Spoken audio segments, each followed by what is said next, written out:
Boa noite, queridos, queridas, todos vocês.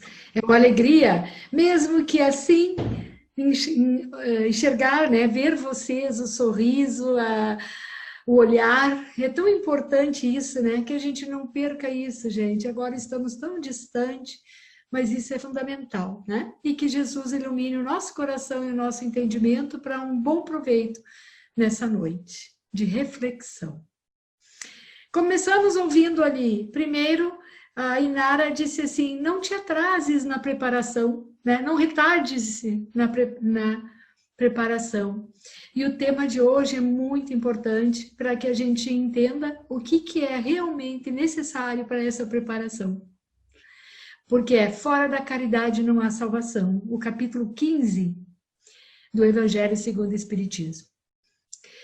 E o outro momento em que terminávamos agora a conversa das duas meninas era quando a Tati dizia também a nossa casa. Né? Veja como a gente está acostumado com esse a nossa casa.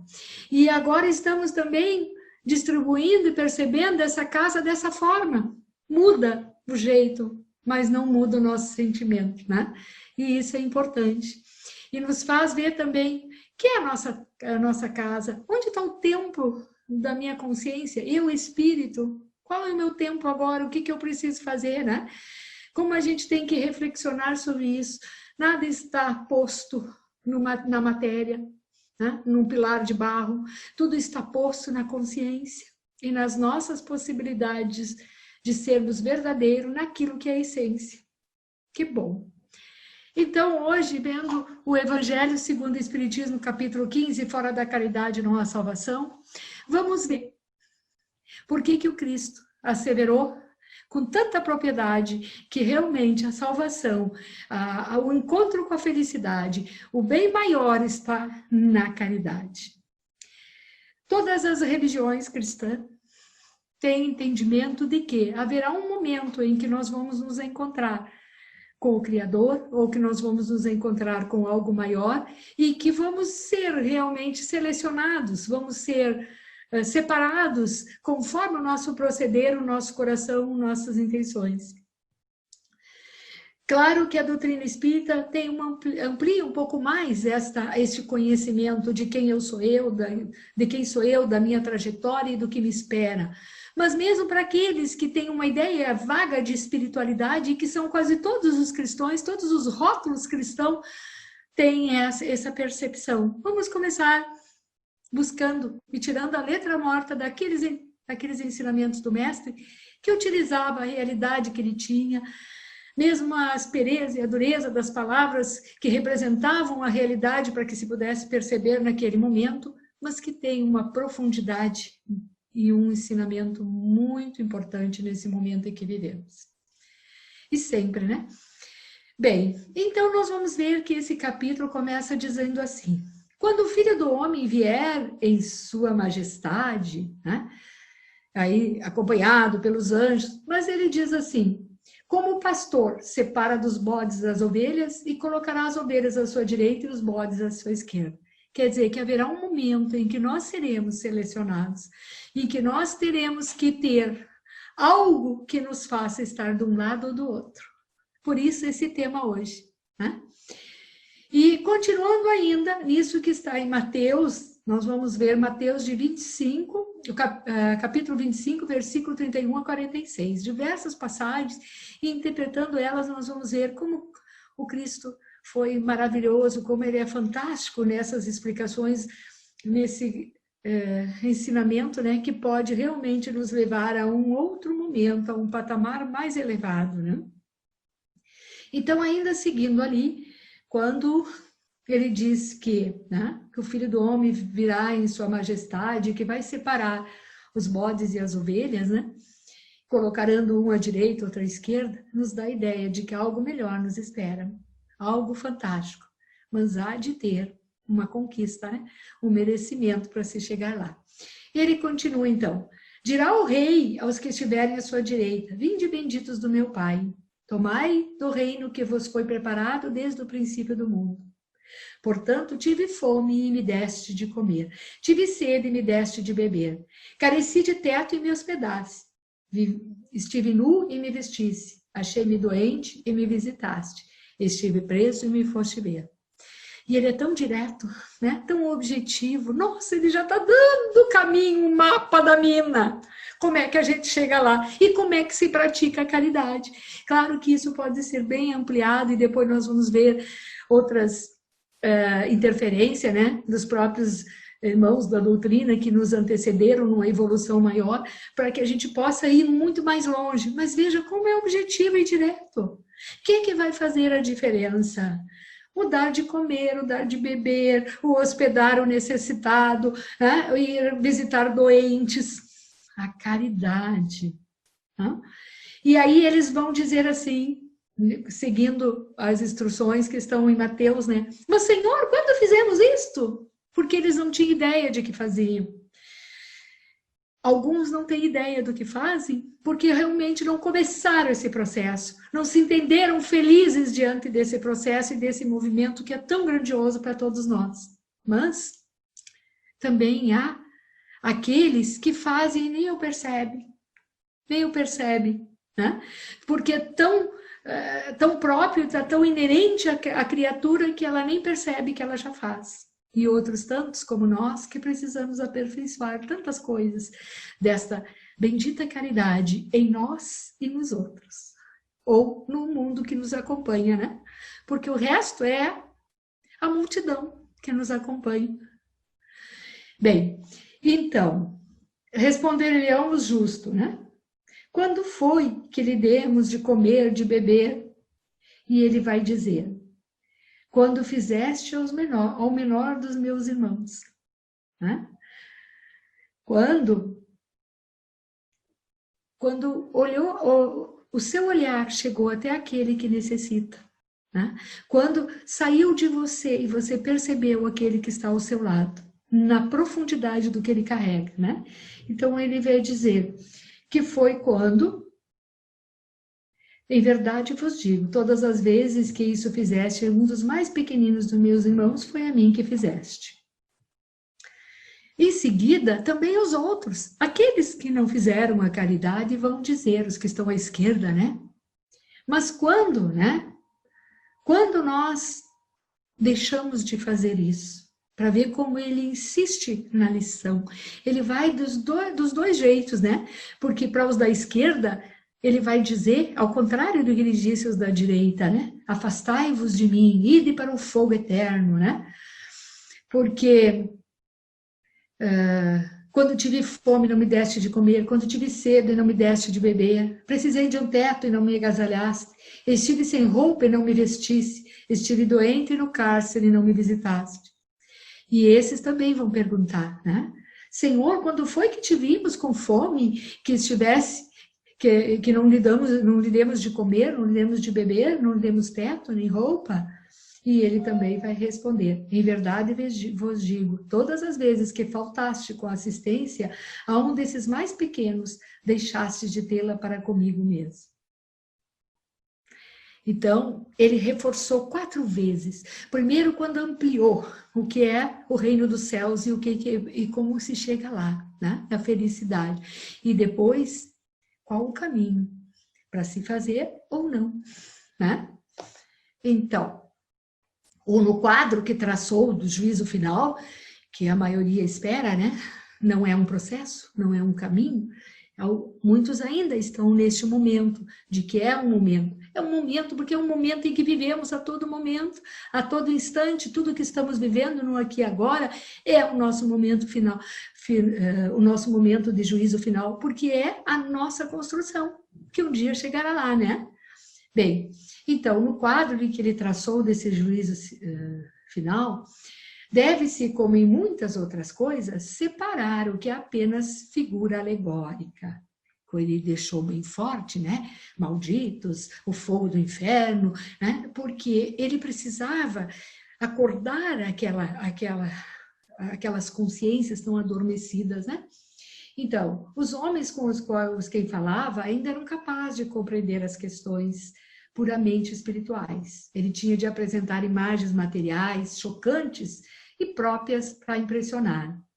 Para melhor compreender o que dizia, mesmo de não se afastarem muito das ideias correntes quanto à forma, reservando sempre ao porvir a verdadeira interpretação de suas palavras e os pontos sobre os quais não podia explicar claramente, porque eles ainda não entendiam.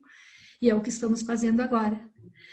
E ainda faremos com muito mais propriedade, porque a evolução é constante, né?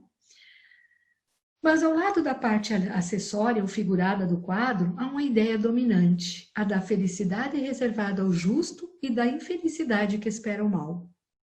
Né? E quantas vezes a gente reclama, meu Deus, como é possível tanta gente endurecida, né? É só escutar um jornal ou pegar um jornal para ler, alguma notícia, a gente fica pensando, nossa, como ainda são endurecidos. É bem verdade que a mídia foca isso, esses não são a maioria hoje, graças a Deus.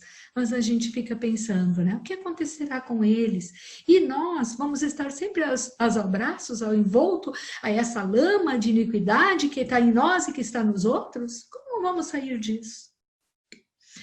Então, naquele julgamento que o Cristo diz ali, que o Senhor, na sua majestade, fará, ele considera o libelo, a sentença, no quê? Ele não julga, ele não faz nada, mas a sentença está baseada no quê? Na caridade, naquilo que ele expressou ali que é preciso fazer, né? Então, ele não inquiriu nada mais, nenhuma prática exterior, um ritual, nenhuma situação material, corporal, ou uma expressão sequer. Ele trouxe simplesmente ao exercício da caridade. Só isso. Então, vejo a importância disso. Né? A caridade foi praticada, se pronunciada assim, é aqueles que vão passar à direita do Pai. Né? Toda a moral do Cristo se resume na caridade e na humildade, que são as duas virtudes contrárias ao egoísmo e ao orgulho. Né? Egoísmo, caridade. Esse é o caminho para nos livrarmos de nós mesmos, das dependências, das posses, né? dos apegos. Caridade. Né? O que somos, o que temos, o que fizemos, né? O que nós vamos levar. E a humildade é o antídoto para o orgulho. Né? Saber-se pequenos, ser sempre aprendiz e moldar-se à situação, então estaremos sempre felizes. Né? Tanto que ele expressa em diversos momentos, né, essas virtudes como caminho para nós chegarmos à perfeição. As bem-aventuranças, né? O Sermão do Monte, que maravilha!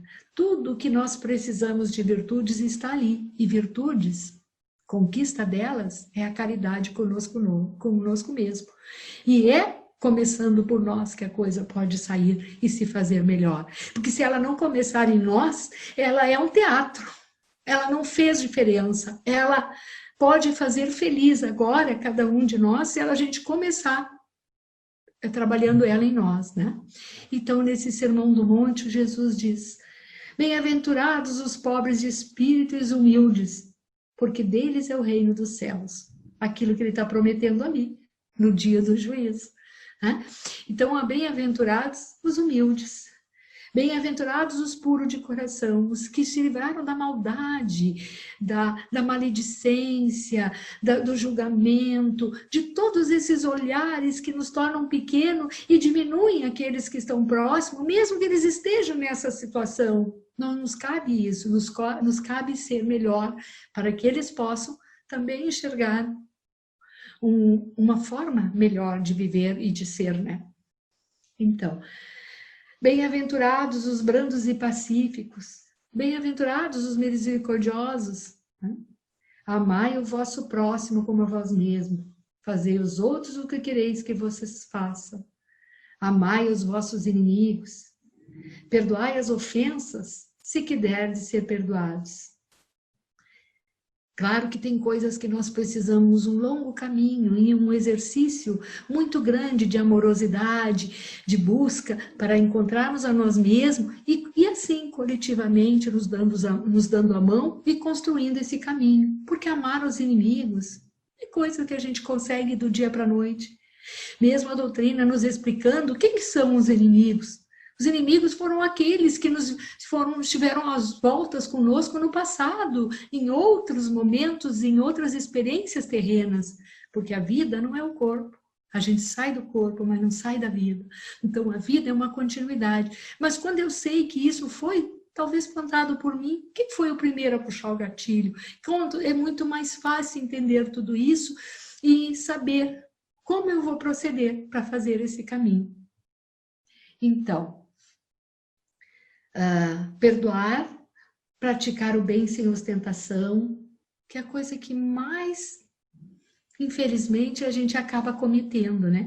Porque o mundo é assim, o nosso sistema, ele é no dar e o receber de forma quantitativa. Então, aquele que não chama, que não faz mídia, às vezes não aparece. E a gente acaba percebendo, de repente, que está nisso, que nem viu, que não precisa alardear, mostrar como um produto tem que ser mostrado na vitrine. Né? Então, julgai-vos a vós mesmos, sem julgar os outros. Humildade e caridade, eis o que não cessa de recomendar, e o que dá ele próprio, do que dá ele próprio o exemplo, né? Porque ele viveu isso. Nossa, olha onde ele podia estar e de que forma que ele viveu, simples, humilde, semeando, né, exemplificando o amor. E isso que ele falou, tudo que ele disse, ele fez. Né? Orgulho e egoísmo, eis o que não se cansa de combater, e não se limita a recomendar a caridade. Ponha-na claramente e em termos explícitos como condição absoluta da felicidade futura. Né? E aí, ele conta uma história nesse capítulo, quer dizer, uma parábola do Cristo, né? Que é tão linda e tão importante, porque ela amplia o conceito de caridade muito além daquilo de visitar os doentes, os presos, de doar aquilo que nos sobra, que muitas vezes a gente pensa que é caridade, mas ainda tem muito mais além disso, né?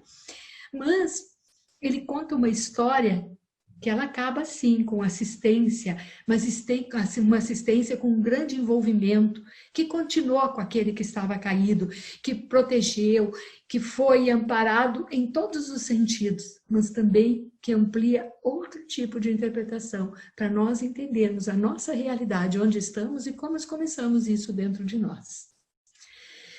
Ele conta, então, a parábola do samaritano. Vamos ver ela aos pouquinhos e interpretar cada pedaço dessa pequena história e que pode ser tão grande no nosso entendimento e tão importante para a nossa evolução.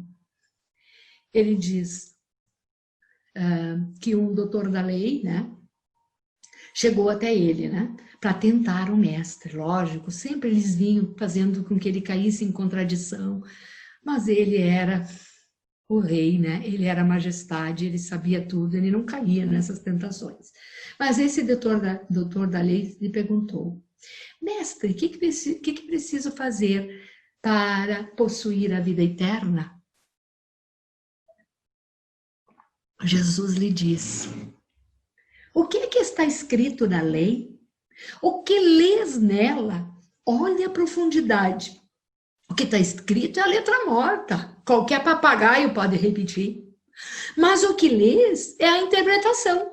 É o que a gente vê e o que a gente precisa, né, entender.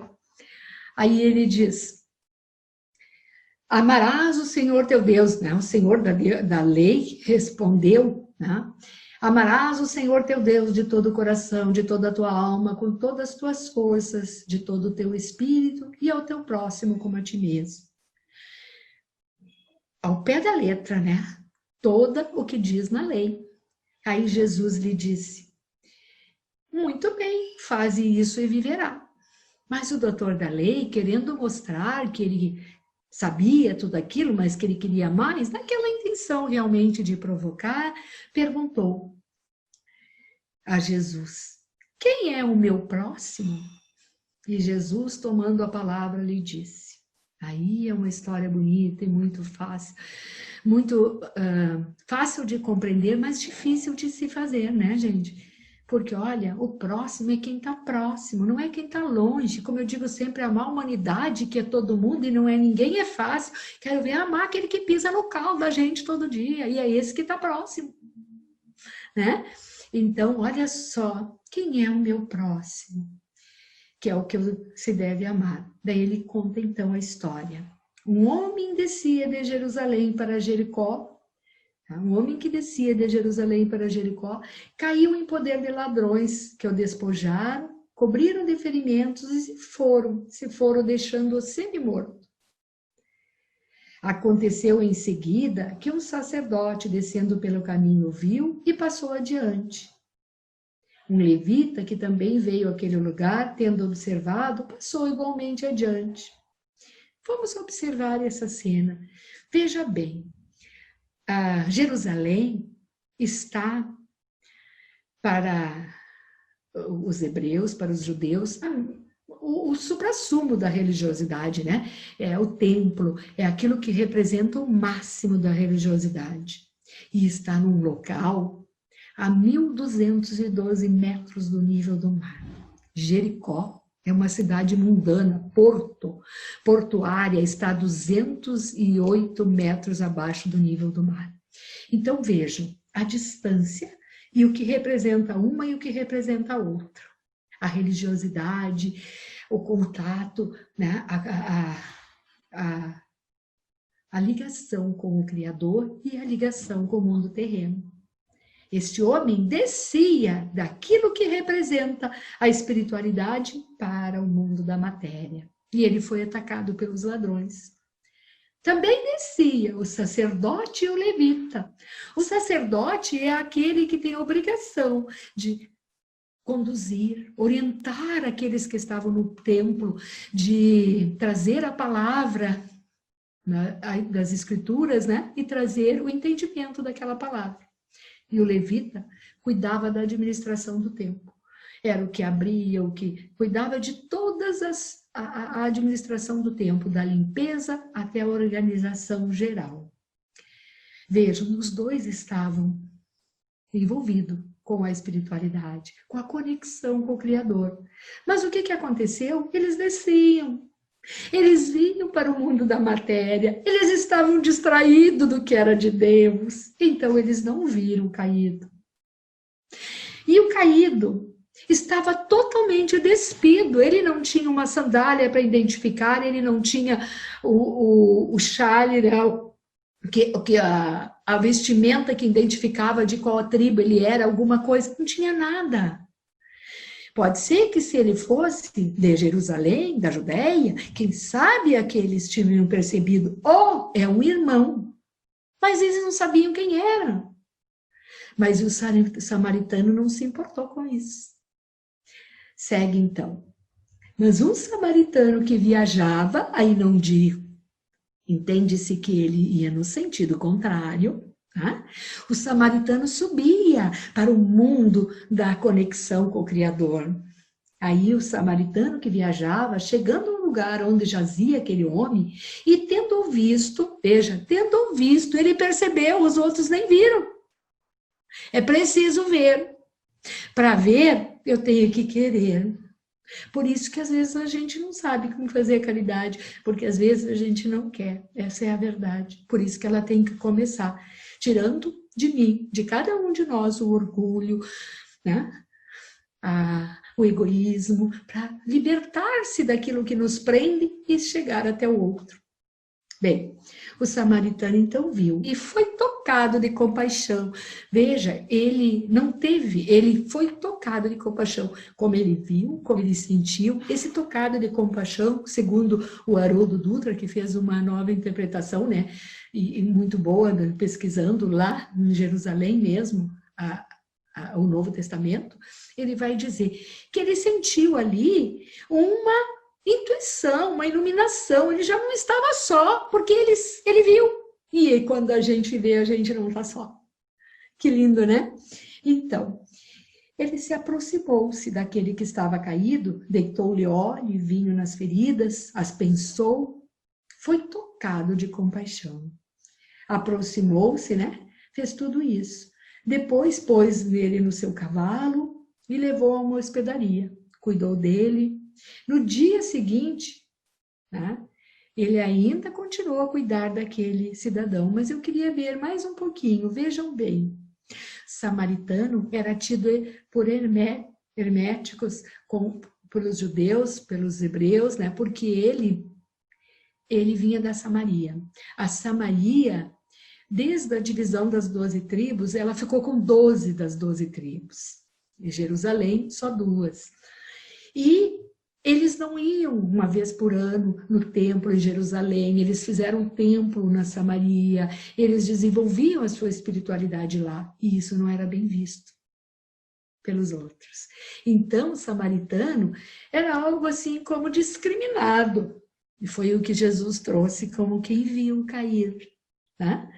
Veja quantos tipos nós temos aí para nos espelhar. Onde é que nós estamos? Caído no caminho?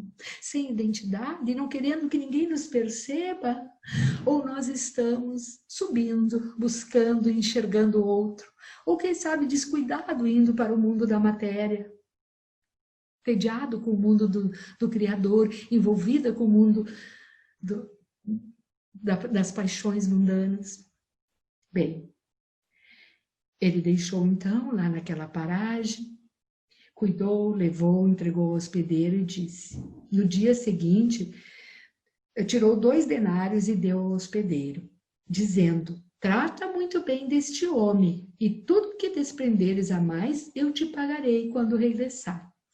Aí nós temos mais outra figura, né? O que cuidava da hospedaria. Ele fazia a sua obrigação. Ele estava recebendo para isso. Às vezes a gente está nisso, nesse toma lá, dá cá, num processo de troca com o Criador e com aquele que nos estão por perto e que podiam ser o exercício da nossa caridade. Mas o que a gente diz? Eu te convido para vir na minha casa, mas quando é que tu vai me convidar para ir lá? Né? Ah, eu vou te dar tal coisa, o que você vai me dar também?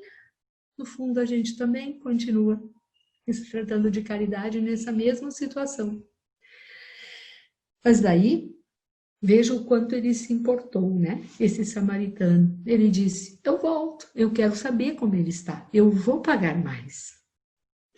Porque é um processo, né? Nossa, quando ele foi tomado de compaixão, ele não podia parar mais, ele tinha que seguir com isso. Muito bonito, né? Mas seguindo ainda, daí o Jesus vai perguntar: qual desses 3 te parece ter sido o próximo daquele que caíra em poder do ladrão? Acho que tenha sido muito difícil para esse senhor da lei dizer que foi o samaritano. Imagina, ele era o doutor da lei, sabia tudo, agora vem o samaritano, herético, que vem lá, não faz nada, não vem para o templo, né? Mas daí ele é obrigado a responder: aquele que usou de misericórdia para com ele. E Jesus então diz: vá e faça o mesmo. Como essa, quantos exemplos Jesus nos deu de como fazer, né?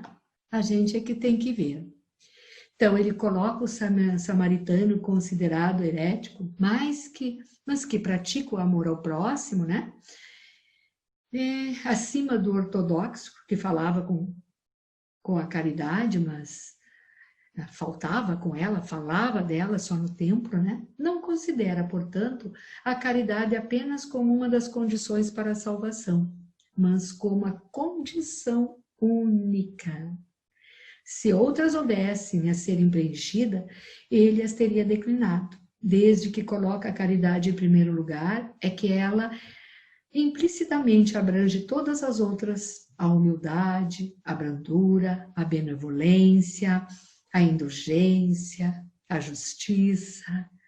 E por quê? É a negação absoluta do orgulho e do egoísmo. Então, estudar, crescer, amar, evoluir, se conhecer, tudo isso é a caridade que começa com nós e se estende através da brandura, da benevolência que podemos executar, né? Então, Depois ainda, nesse capítulo, tem a carta de Paulo, a necessidade da caridade. Isso é tão lindo, gente. É tão bonito, é tão fantástico que isso merece um momento, pelo menos, de 1 hora para ser dito. Por isso que eu não vou me aprofundar, porque a carta de Paulo que fala do amor e da caridade, né? Mas a mais profunda das virtudes é a caridade, né? Agora, das 3 virtudes, a fé, a esperança e a caridade, permanecem, mas dentre elas a mais excelente é a caridade, porque ele vai falar da caridade que está acima de tudo, né? Porque ele vem dizer que, mesmo que falasse a língua dos anjos, mesmo que soasse como um sino, como um bronze, né? Que retine, tivesse o dom da profecia, de conhecer todas as ciências, penetrasse todos os mistérios, e até desse o corpo para ser queimado, pudesse transportar montanhas, sem a caridade nada disso valeria. Por quê? Porque cada uma dessas coisas depende daquilo que eu sou e aonde eu estou. Então, é um processo. Por isso que esse eu não vou entrar profundamente, mas só vou comentar, porque ele está nesse capítulo, né? E de tal modo, Paulo compreendeu isso, essa grande verdade, que coloca com essa poesia, e que pode ser ainda ampliada para um entendimento muito grande, né? A verdadeira caridade, então, não só na benevolência, como também no conjunto de todas as qualidades do coração, na bondade, na benevolência para o próximo, mas também naquilo em que a gente pode fazer, aonde se pode chegar, né?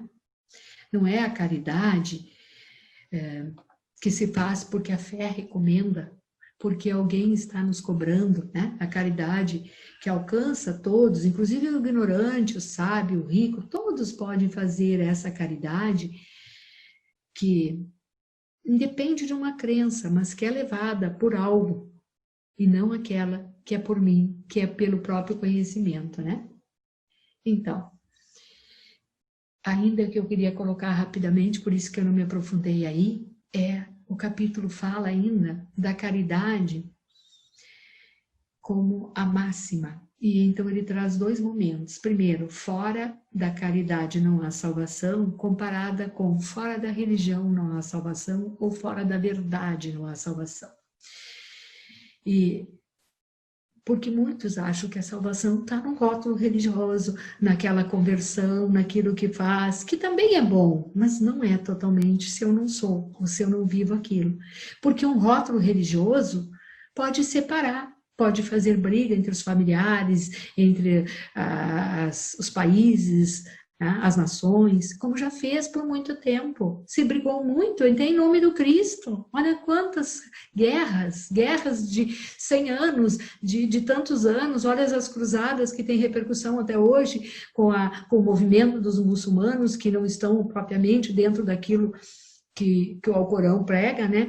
Por quê? Porque um dia se matou em nome do Cristo, e ainda se mata, ainda hoje se entram em alguns templos, quebram, discriminam, fazem um monte de coisa, porque não é a religião que vai salvar, a religião mal entendida cria discórdia, guerras, né? Ainda até hoje, infelizmente.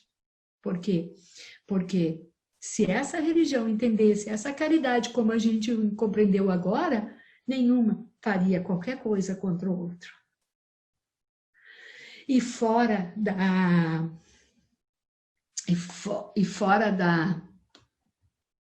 da verdade não há salvação. A verdade é algo que também não pode ser inflexível.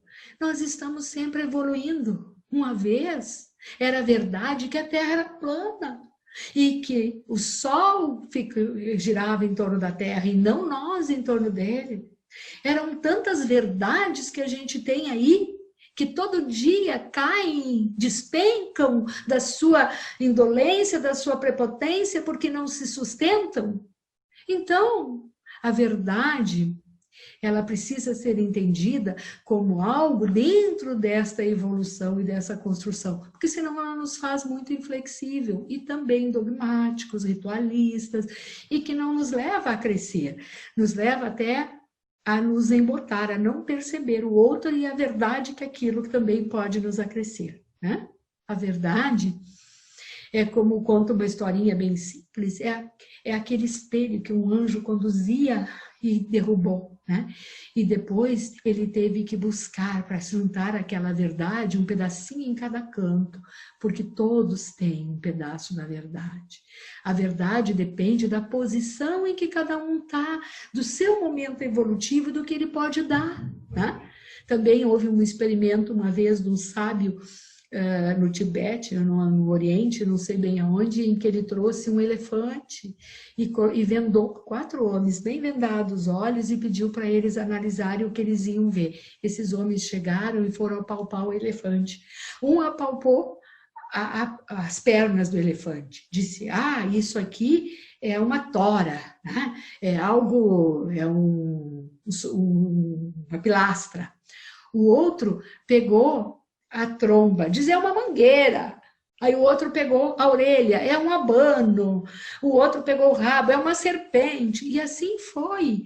E aí ele disse assim, depois que ele abriu os olhos, né? Na verdade, a história é um pouquinho diferente. Eram 4 cegos mesmo, que ele queria fazer enxergar, né? Aí, quando daí eles abriram, eles viram que era o elefante, a pessoa disse, o sábio disse assim, fecha os olhos, porque eles não estão prontos para enxergar. Eles estão julgando pelo que eles estão só segurando, né? Para dar a profundidade daquilo que a gente tem de responsabilidade com aquilo que a gente julga, né? Com o que a gente vê na primeira mão. Né? Então, tiraram as vendas, nossa, né? Isso é um elefante bem diferente, mas perceberam que precisavam ainda estar com a venda, porque não sabiam ver com os olhos de ver, como disse Jesus, aquele que vê o todo, que vê bem mais longe. Então, a verdade, ela não pode ser uma máxima para a salvação, realmente. Né? E eu vou pegar agora e, para encerrar, é tão bonito isso, gente, que eu vou ler a última parte aqui, que diz a instrução dos Espíritos sobre a caridade como salvação, para que a gente possa conservar isso e pensar um pouquinho profundamente, porque é tão carinhoso isso, mas tão profundo. Então diz assim, é um espírito protetor que vai colocar a última instrução nesse capítulo, né? Fora da caridade não há salvação. Ele diz, meus filhos, na máxima, fora da caridade não há salvação, estão encerrados os destinos do homem na terra e no céu. Na terra, porque à sombra deste estandarte eles viverão em paz. No céu, porque os que ouvem praticado o acharão graças diante do Senhor. Essa divisa é o facho celeste, a luminosa coluna que guia o homem no deserto da vida, encaminhando para a terra da promissão. Ela brilha no céu, como a aureola santa na fronte dos eleitos, e na terra se acha gravada no coração daqueles a quem Jesus dirá, passai à direita, benditos de meu Pai. Reconhecê-lo-eis pelo perfume da caridade que espalharam em torno de si. Nada exprime com mais exatidão o pensamento de Jesus. Nada resume tão bem os deveres do homem como essa máxima de ordem divina. Não poderia o Espiritismo provar melhor a sua origem do que apresentando como regra. Por isso que é um reflexo do mais puro cristianismo. Levando-a por guia, nunca o homem se transviará. Dedicai-vos, assim, meus amigos, e prescrutar-lhes o sentido profundo e as consequências, a descobrir-lhe, por vós mesmo, todas as suas aplicações. Submetei todas as vossas ações ao governo da caridade, e a consciência vos responderá. Não só ela evitará que pratiqueis o mal, como também fará com que pratiqueis o bem, Porquanto, uma virtude negativa não basta. É necessário uma virtude ativa. Para fazer-se o bem, mister sempre se torna a ação da vontade. Para não praticar o mal, basta mais das vezes a inércia e as despreocupações. Que a vontade seja o nosso norte, irmão. A vontade de nos fazer melhor e a vontade de praticar a caridade. Muito obrigada.